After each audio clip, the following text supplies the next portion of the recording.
Good morning and welcome to week 7, Agency and Intermediary. This really is a class that I have been teaching for many years that can easily take up a full 8-hour segment of time and still feel like we didn't leave every stone unturned. But this is one of my favorite parts about grit, is that we can take this bite-sized piece of agency and intermediary and we can let it sink in, and we can get back together next week or the week after and really just chew on this and digest it based on your level of understanding. Grit meets us where we are.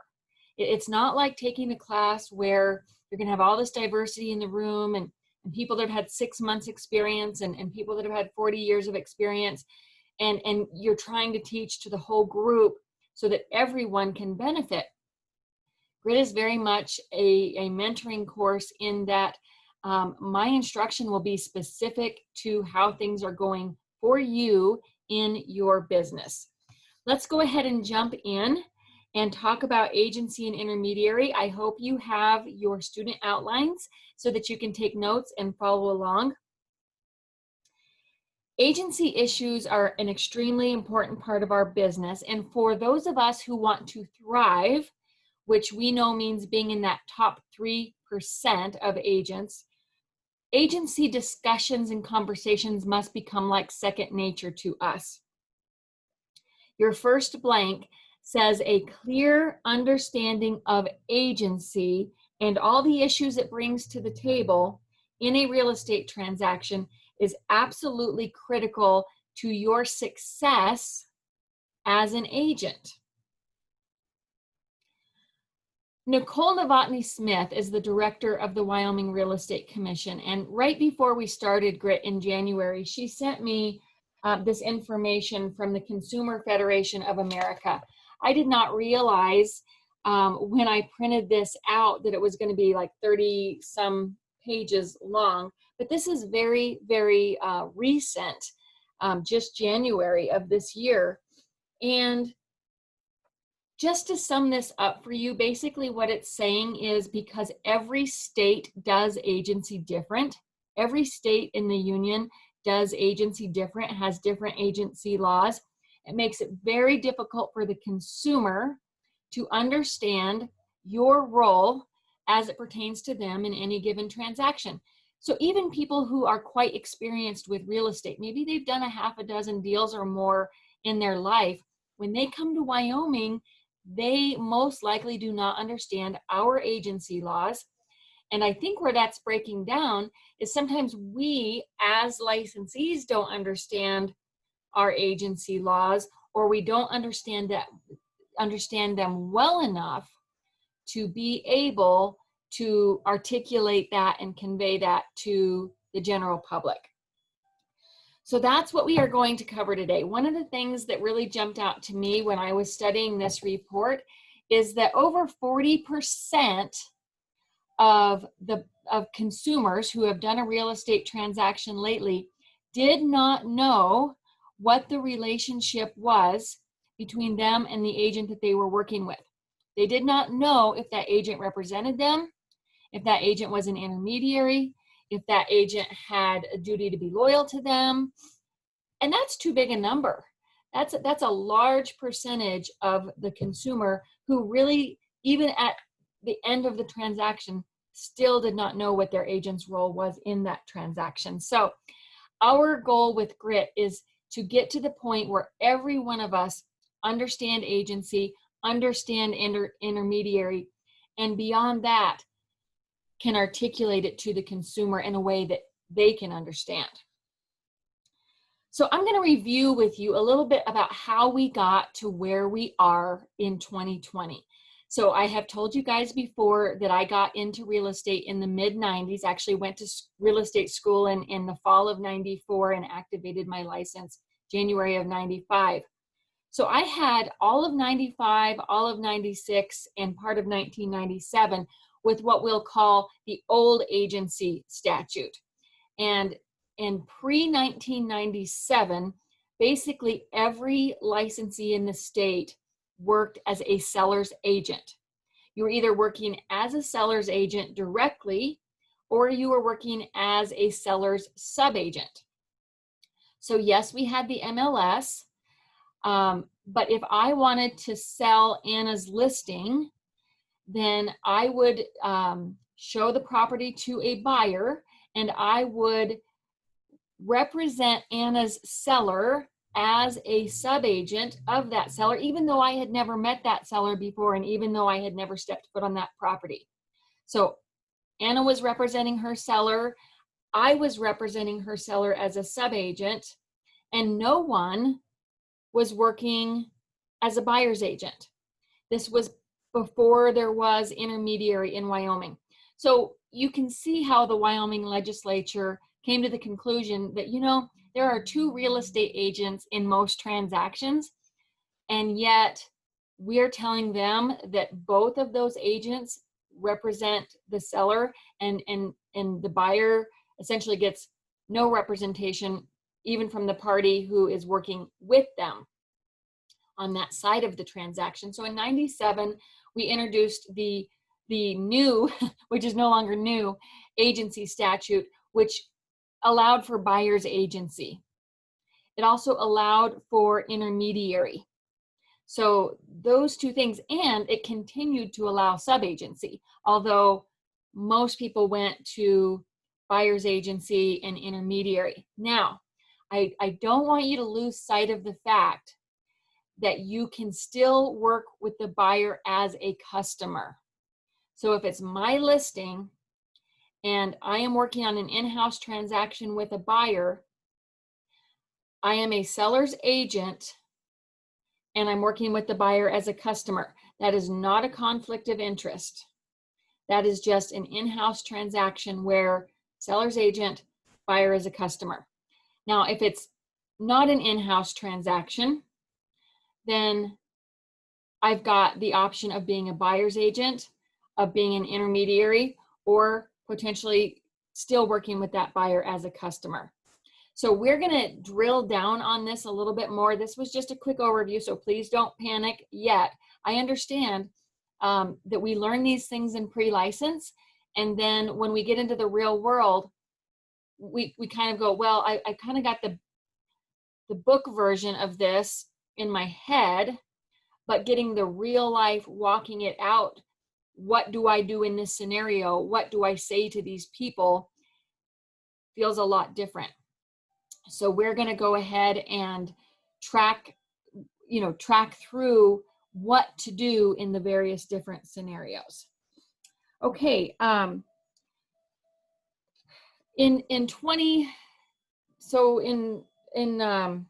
several years later, so I would say about 5 or so years ago, is when designated agency came into play. And so we're going to talk a little bit more about that, probably chew on that a little bit more in the mentoring session when I have a little better feeling of where you guys individually are at. But yes, we do have what is called designated agency, where two different agents in the same office can represent opposite sides of the transaction.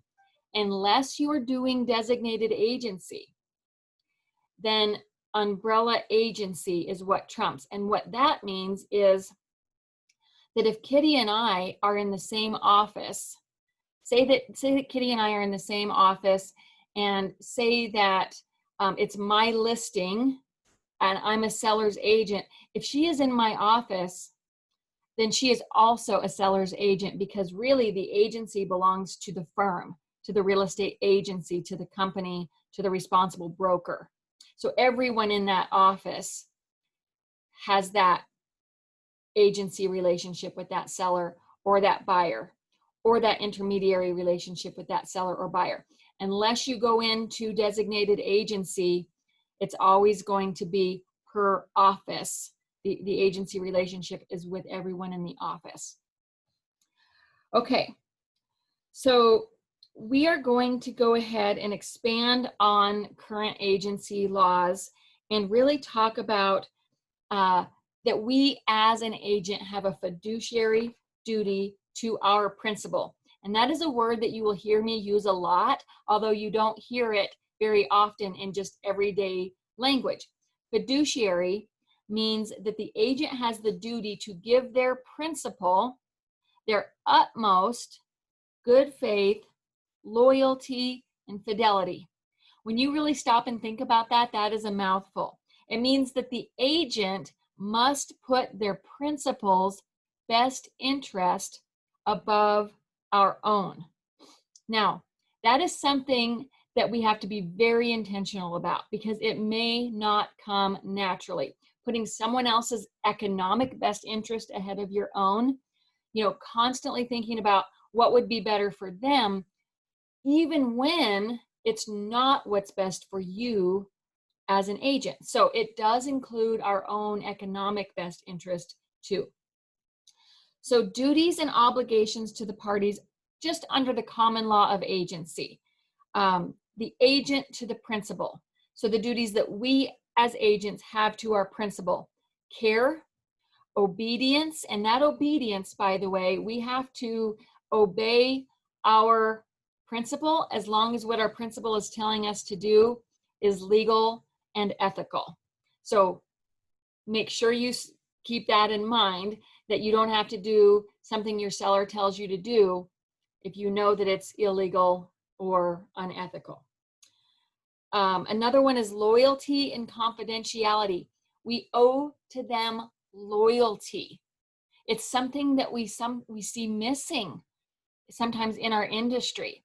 We represent the seller, but then we're chatting with somebody else, another agent or someone in the public, about our seller, gossiping about our seller, throwing them under the bus, telling people, gosh, they're so unreasonable. That's the third time they've turned me down for a showing. Just we have to be loyal to our seller in all circumstances. And confidentiality. We owe them the duty of confidentiality. We owe them accountability. We have to do what we say we were going to do when we said we were going to do it. And then notice or disclosure. So explaining things, disclosing things, all of those are just common law duties from an agent to our principal. And by principal, I mean the party that we represent. And then there are some duties from the principal to us, and that would be performance. They have to keep up their side of the deal as well. Indemnification. Indemnification basically means to make us whole. So if we have, if they pull the property off the market, for example, after we have invested significantly in drone videos and marketing and things like that, then they have an obligation to reimburse us for those things. Compensation, so paying us for what we agreed to do at the closing.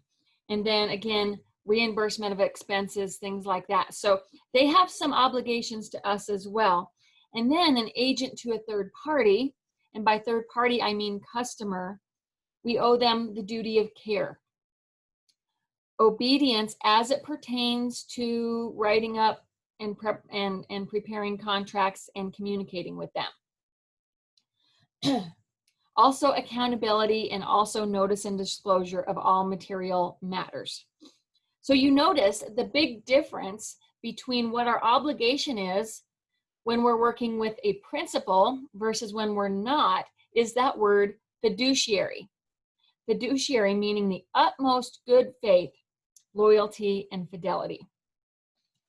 All right, we're going to jump into the actual statute. Now, you guys might find this is kind of strange because some of your blanks, I'm actually asking you to cite the statute. Why am I doing that? Am I just, kind of a law dog and I'm just, the reality is, guys, I want you to be aware that we don't have a very large portion of statute, that we have to be really, really familiar with.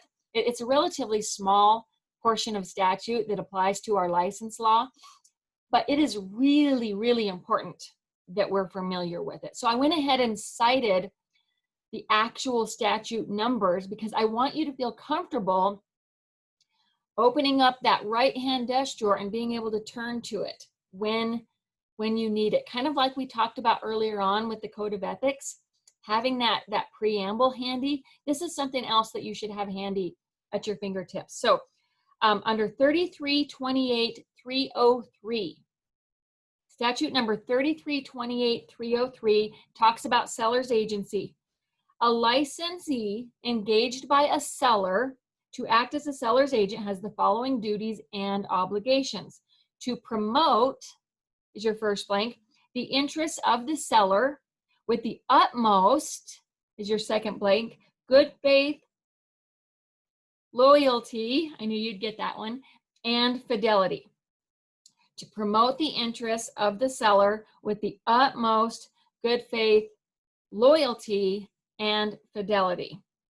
Okay, number 3328.304, this is buyer's agency. Now, this is just a repeat, so I know this can feel really redundant, but nationwide, we're not getting it as licensees, and nationwide, consumers aren't getting it. So I think it bears worthy of repeating: to promote the interests of the buyer with the utmost good faith, is your blank, loyalty, and fidelity. So it doesn't matter if we're working as a seller's agent or if we're working as a buyer's agent.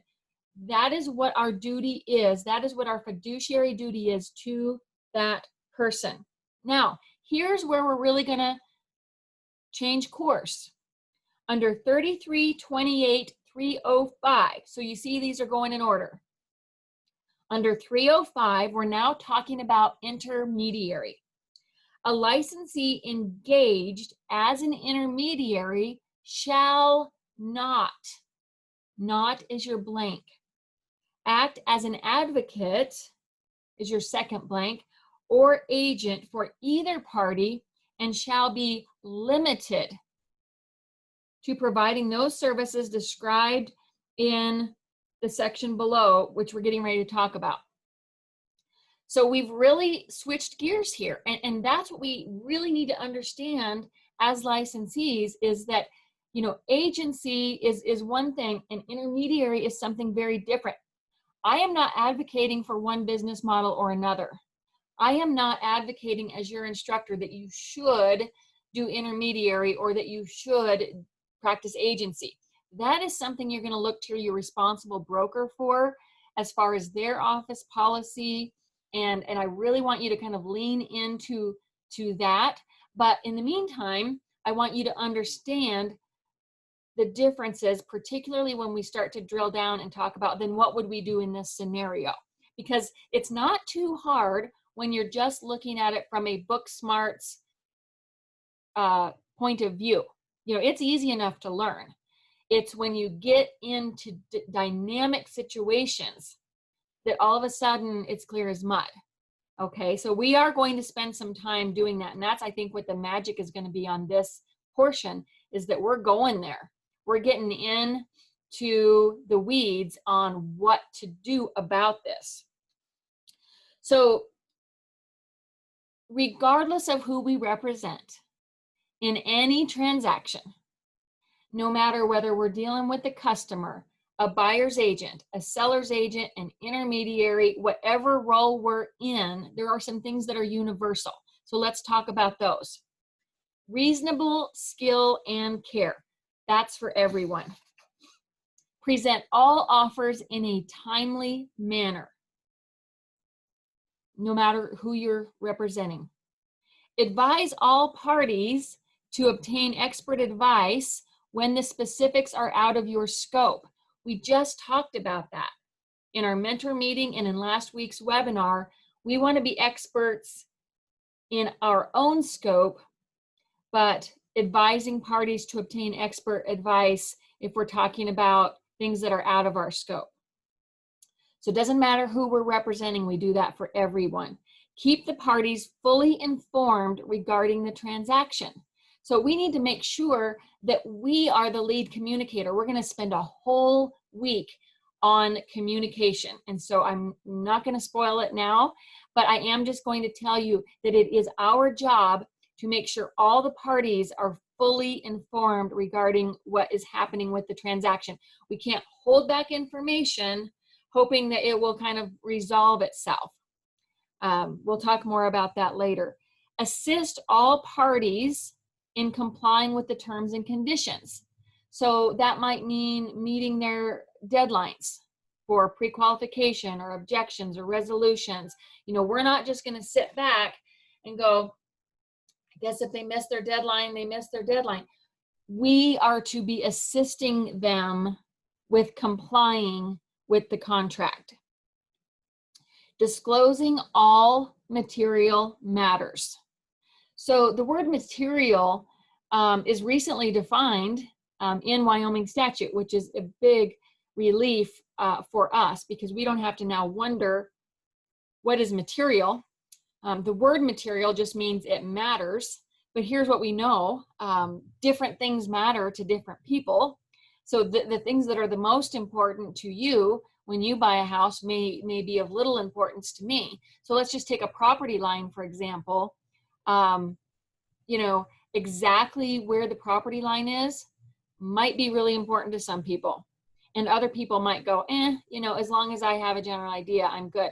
So when in doubt, disclose material matters. I have people call me all the time or email me or whatever, and they'll say, should I disclose? Is this a material fact? My answer is 99% of the time, if you're asking this question, should I disclose? The answer is yes. Now, the statute gives us a little bit to work with in that because it does say that stigmatized properties or properties where a crime was committed and those sorts of things are not material in the state of Wyoming. It's why we have to be so familiar with our statute. So stigmatized properties where crimes have taken place, things like that, not material. So we don't have to wonder, should we disclose, because the statute tells us no. All right, anything else, if you're just wondering, I would always err on the side of disclosing. Complying with laws, rules, and regulations. So this is going to be everything from our city ordinances, zoning, up to state things like what we're learning today, agency and all of our state statutes, on up to lead-based paint, EPA types of federal things. So just making sure that we are complying with all the rules. Those are the things that we owe to everyone, no matter who we're representing. Now, let's talk about handling objections. So, you know, when I'm talking about objections, I could be talking about anything. We could be talking about the commissionectomy that we talked about real briefly in the mentor meeting. Just, you know, how that's an objection, but it's not the kind of objection we're talking about. We will spend some more time on other types of salesmanship and ways of handling those kinds of objections. Today, we're just specifically talking about objections as they pertain to the buy-sell contract.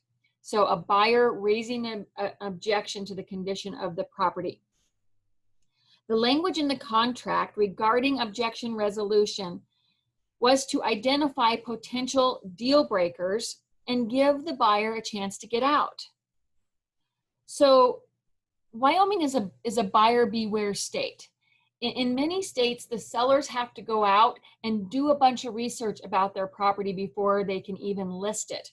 According to their state statute, they have to go out and get a termite inspection. They have to go out and get a radon test so that they can gather all that information to give to prospective buyers. We don't have to do that in Wyoming. In Wyoming, we have to disclose known defects, disclose material matters, but we don't have to go out and get a radon or a termite or lead-based paint or any of these things to provide to potential buyers. So because Wyoming is a buyer beware state, it puts the burden of discovery on the buyer. So the sellers told you everything they know, but there are a lot of things that your average homeowner may not know about their property that a buyer might determine is a deal breaker for them. And so the burden of discovery, of finding out, of diligence is on the buyer to hire a home inspector, to hire an electrician, or whoever they want to hire to find out whatever they need to know about the property. So it gives that buyer an opportunity to go, whoa, you know, this is potentially a deal breaker, and if the seller is not willing to resolve this with me, this gets me out of the deal. And in some cases, in some transactions, this is still the way that it plays out, but more often times than not, agents are using this as just a second round of negotiations because we didn't quite get the seller down as far as we wanted to get them down in the first round of negotiation. So the agent kind of planted the seed that, well, that's okay because, you know, we can go another round when we open it up for inspections. And that's the way that it's presented to a buyer. And so, you know, we need to make sure that we are letting buyers know that yes, this does reopen the table for negotiations when you present a written objection, but it's there so that you don't end up purchasing a property that has a deal-breaking defect, okay? So on the flip side of that, we want to prepare our sellers for the same process, because if the seller has negotiated all the way down to the quick, all the way down to where it like they've negotiated past the point of comfort into, okay, this is painful, negotiating this low, and they've cut it all the way to the quick, and then the buyer comes back when it's time for objections and says, we're going to ask you to chip in $5,000 to make this repair or that repair, and the seller sees that as more of an upgrade than a defect. This is a lot of times what gets us in to very difficult situations, and most of the time we can pre-frame these things with our buyer, with our seller on the front end, and we can help them determine whether or not these are deal-breaking issues or whether this is just another round of negotiation. So prepare your seller early and often that the escrow period is a series of negotiations. So we don't want them to negotiate all the way down to the max on the very front end, because then we know that we're going to have to shut it down throughout the conversation. So again, we disclose, they decide. Our job is to prepare them, and then they can make that decision. But at least if we come at them later on with a list of repairs, they're at least not going to be surprised because we have prepared them for that. So as a seller's agent, we should equip them for 2 to 3 rounds of negotiation. So the one on the front end, the objection resolution, possibly even the appraisal. When the appraisal comes back and there are things that need to be done to make the house qualify for the loan.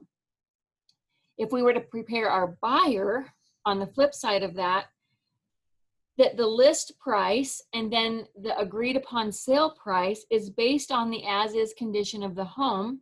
There is no guarantee that additional credit for repairs is going to happen. If the seller made all the repairs, updates, upgrades that buyers could potentially ask for, and they're calculating all of that in their minds on the front end, that house may not even be in the buyer's price range anymore. And we have to have that conversation with buyers all the time of just saying, you know, you're right. It does need all new windows. You're right. It could use, you know, this repair and this update and this upgrade. But if it had all of these things, we probably wouldn't be in your price range. So it's a lot of times up to us to pre-frame these issues so that they don't become a problem later on. Now, let's talk about some negotiating basics. Do not make assumptions is your next blank on buyer or seller motivation levels. A typically motivated buyer and a typically motivated seller should settle on market value with relative ease. Guys, I sometimes think that agents feel like they need to over negotiate. They need to create conflict almost that then they can turn around and resolve to somehow feel like they're earning their keep. Now, we've already had the conversation about our value. And now each one of us has something unique to bring. Another reason to really embrace that is because I see agents out there overcomplicating the situation. And maybe it's from the standpoint of, well, if I can create this problem and then I can resolve this problem, that somehow I look like I did my job or I did more than what was expected of me. Not every transaction requires intense negotiation. Don't ever over negotiate just to be the hero. Know your market conditions. We talked about really deep knowledge in our scope. This is part of that scope. Know your market conditions. Average days on market for homes in this area. The list to sell ratio. The appreciation rates. How much is real estate increasing in this price range, in this location? Provide that kind of value in the negotiation process. Then we don't have to bluff our value because we are experts at what we do. Buyers should put, and your next blank is best foot. Buyers should put their best foot forward or be prepared to walk away. Buyers should be prepared to put their best foot, buyers should put their best foot forward or be prepared to walk away. Now, some of you might say that's an oversimplification of an overly complicated process, but think it through. Market value is going to arise from a typically motivated seller and a typically motivated buyer. Both want the same thing. Seller wants to sell, buyer wants to buy. Seller doesn't want to sell below market, buyer doesn't want to pay above market. In many cases, we have an opportunity for a win-win transaction without the intense negotiation that can lead to conflict, that can lead to one side or the other feeling like they lost the negotiation. A counteroffer, guys, is a form of rejection. That's your next blank. A counteroffer is a form of rejection. Don't learn this one the hard way. I'm here to teach you things that you don't have to learn the hard way. It is very likely that you will not be able to go back. Have you ever had a seller, and if you haven't, just go here with me. Have you ever had a seller that said, well, I'm okay with the price. I'm not thrilled about the closing date, but they're feeling a little beat up about the original price, or maybe they took it personally, or we've got some major, kind of underlying issues here. And they'll say, but you know what? We are absolutely not leaving the hot tub. Come hell or high water, we are not leaving it. And they just have, a line in the sand. So we're going to counter this perfectly good offer that's got a good price, good terms, solid buyer, good earnest money. All the other critical issues are taken care of. But now the seller is going to draw a line in the sand. Now, when they counter, you have to understand and educate them so that they understand that's a form of rejection. If we present that offer back to the buyer and say, okay, they liked everything about your offer, but they're not going to leave the hot tub, it's going with them, there is a chance that that buyer might say, okay, thank you, we're going to pass. This house was plan A, and my wife and I sat down and we made the decision that if we didn't get this house on our first offer, that we were going to offer on property B. So this was plan A, now we're going to plan B. And then the seller says, wait, come back. I wanted the hot tub, but it's not a deal breaker. I mean, we wouldn't want to lose the deal over it. They already did. There's nothing that says you can come back to the original offer. Now, realistically, sometimes you can, but we can't bank on that because sometimes we can't. And we don't know if that buyer has a plan A and a plan B. Most of the time, we don't have any idea. So we want to help consumers keep a level head and keep the emotions down and the logic up, because high emotions kill deals all the time. And then people don't get the house that they wanted to buy. Sellers don't get the price that they wanted to sell for, all because the principle of the matter, or because they were just highly charged emotionally. People are very attached, especially to their primary residences. And so it's our job to offset those emotions. We will spend more time on that when we get into buyer and seller relationship management. So we want to keep the conversations with the consumer about the property, about the market data, about the value, statistics, their finances, their search criteria. That's what our job is, keep bringing the logic back into the conversation and avoid petty conversations, even when you are irritated. Sometimes we get irritated, but then we have to be able to turn that off and really focus on the facts and the data and the statistics and the things that will move us in the direction of getting this deal under contract. So we have to avoid the petty conversations about the other party's tactics. We might not like their negotiating tactics.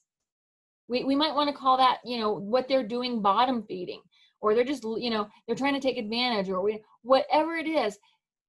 We just need to keep bringing the conversation back to, okay, then what number are you comfortable with? If you don't like that number, let's talk about the value. We might not like their personalities. It might just be somebody we don't click with, whether it's the buyer or whether it's the agent. We don't want to contribute to losing deals because of personalities or emotions or things like that. And you just be amazed how oftentimes that is what it is. It was never really about the logistics of the deal. So prepare the buyer and the seller for closing and possession date adjustments before they happen.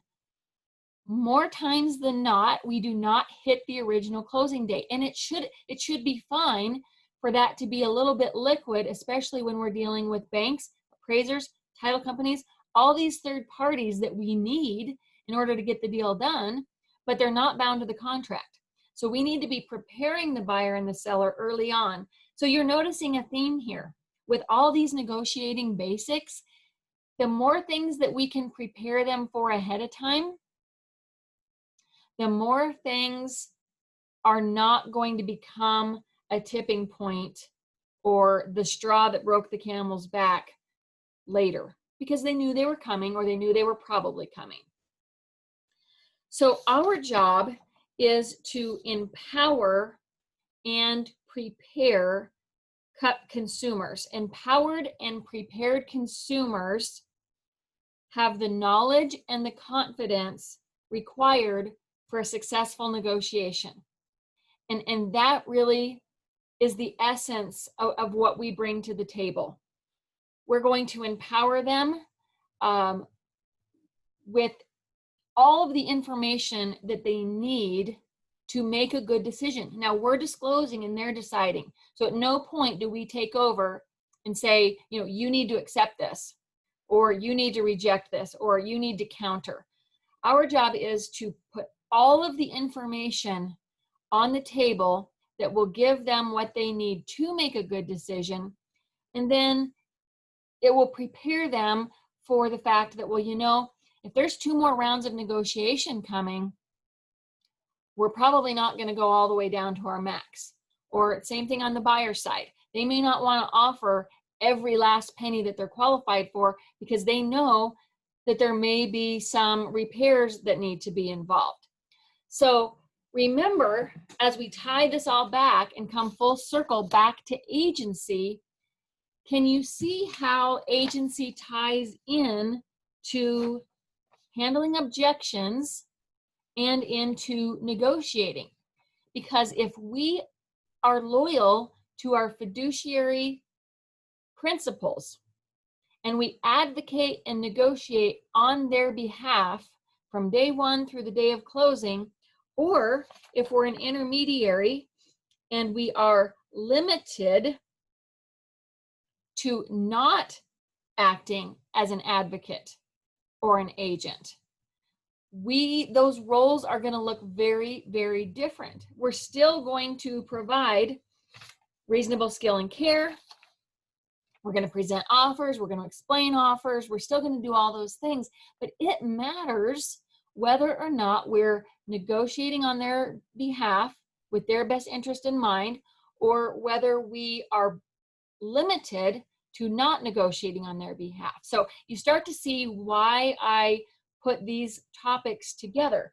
So there's one other thing I wanted to go through with you, and we're going to spend some time on this in our mentor session, because I understand that we can't fly through agency this fast.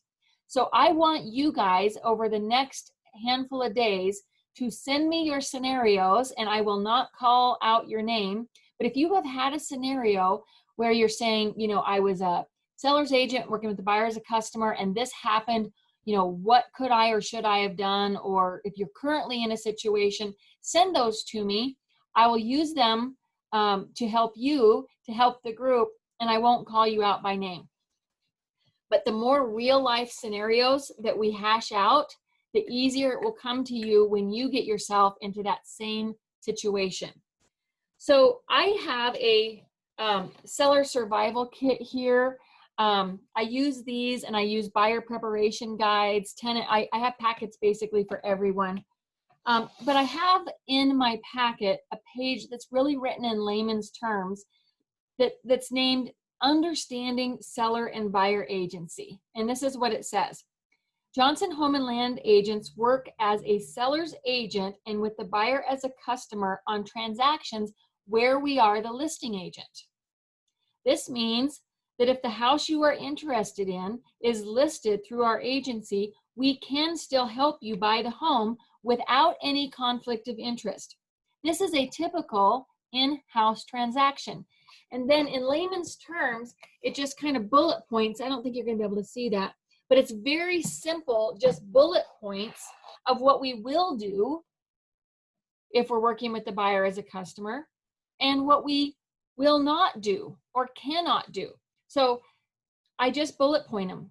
As a seller's agent working with the buyer as a customer, I will be completely fair and honest with the buyer, assist the buyer through the entire buying process, provide market data regarding recent sold properties, educate the buyer about current and historical real estate market patterns, prepare the purchase offer and all necessary disclosures, exercise skill and care throughout the process, perform the terms of a written listing agreement between the buyer and the seller, present all offers and counteroffers, account for buyer's earnest money, disclose any and all known defects about the property, keep the buyer fully informed of anything regarding the transaction. So those are all the things that I will commit to doing. Even when I'm a seller's agent, those are all things I will do for the buyer. And then it says we cannot tell the buyer how much to offer or counteroffer. We cannot tell the buyer what the seller's bottom line is. We cannot disclose any personal information about the seller. We cannot advocate or negotiate on the buyer's behalf. So this is additional information that I give to buyers beyond the mandatory real estate brokerage disclosure. So you could maybe do something similar, but first things first, we have to make sure that we understand it and really dig into that. And then we have to really hone our skills at being able to articulate that to the consumer. Because if we're going to be in the 3% of real estate agents that thrive, then we are going to need our buyers and sellers to know what role we're in throughout the transaction and after the closing of the sale, when we are looking to them as our fan club, our past client sphere of influence. That's where the majority of our repeat and referral business is going to come from. And so making sure that that was clear throughout the conversation, throughout the transaction, and beyond the transaction is super, super important. Agency is not a one and done conversation. It's not a checklist, which I'm a huge fan of checklists. I have one in every single listing file, every single escrow file.